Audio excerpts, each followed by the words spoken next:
കാശ്മീരിന്റെ മണ്ണിൽ 125 വർഷത്തിലധികം പഴക്കമുള്ള ഒരു ക്രിസ്ത്യൻ ചർച്ച് ഉണ്ടെന്ന് നിങ്ങൾക്ക് എത്ര പേർക്കറിയാം? സെന്റ് ലൂക്സ് ചർച്ച്, കാശ്മീരിലെ ആദ്യത്തെ ചർച്ച്.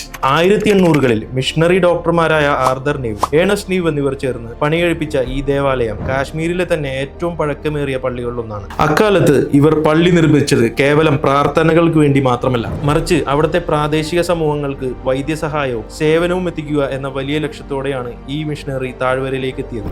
ബ്രിട്ടീഷ് കാലഘട്ടത്തിലെ കാശ്മീരിനും പ്രാർത്ഥനകൾക്കും ക്രിസ്മസ് ആഘോഷങ്ങൾക്കും സന്ദർശകർക്കും മിഷണറിമാർക്കും ഒപ്പം ശ്രീനഗറിലൂടെ കടന്നുപോയ തലമുറകൾക്കും ഈ പള്ളി സാക്ഷ്യം വഹിച്ചു.